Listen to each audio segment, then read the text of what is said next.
Israel Hamas युद्ध को लेकर रूस के राष्ट्रपति व्लादिमीर पुतिन का रुख शुरुआत से ही हमास के प्रति नरम है। खुद पुतिन कह चुके हैं कि इजराइल हमास युद्ध में आम नागरिकों की हत्या को स्वीकार नहीं किया जा सकता है। पुतिन ने यहां तक कह दिया है कि इजराइल गाजा पर अपने हमले को तुरंत रोके, लेकिन अब ये मामला इससे एक कदम और आगे बढ़ गया है। दरअसल पुतिन ने इजराइल के प्रधानमंत्री बेंजामिन नेतन्याहू से फोन पर बात की है और उन्होंने गाजा में मानवीय आपदा को रोकने के लिए मदद मांगी है।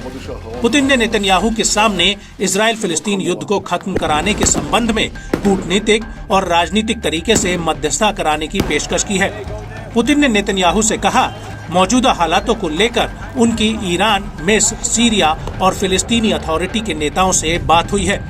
इस बातचीत के दौरान पुतिन ने तुरंत सीजफायर लागू करने की राय व्यक्त की है और गाजा में जरूरतमंदों को तुरंत सहायता पहुंचाने के लिए तत्काल एक मानवीय रास्ता खोलने की बात पर जोर दिया है।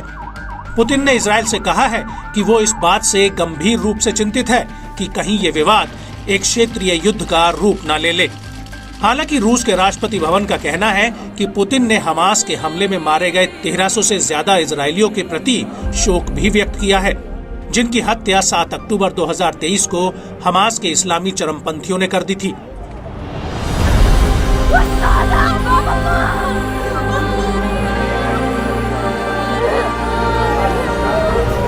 वहीं दूसरी तरफ इस पूरी बातचीत को लेकर इजराइल का भी आधिकारिक बयान आ गया है। इजराइल पीएमओ ने इसको लेकर एक बयान जारी किया है, जिसमें कहा गया है कि प्रधानमंत्री नेतन्याहू ने आज रूसी राष्ट्रपति पुतिन से बात की। प्रधानमंत्री ने ये स्पष्ट कर दिया कि इजराइल पर क्रूर और घृणित हत्यारों द्वारा हमला किया गया था। वो दृढ़ संकल्प और एकजुट होकर युद्ध के लिए गया है और ये युद्ध तब तक नहीं रुकेगा जब तक वो हमास की सैन्य और शासन क्षमताओं को नष्ट नहीं कर देता। वहीं दूसरी तरफ ईरान के सरकारी मीडिया का कहना है कि राष्ट्रपति इब्राहिम राइसी ने पुतिन से बातचीत के दौरान कहा है कि फिलिस्तीनियों को समर्थन देना ईरान की विदेश नीति का हिस्सा था, लेकिन विद्रोही गुटों ने स्वतंत्र रूप से अपने फैसले खुद लिए हैं।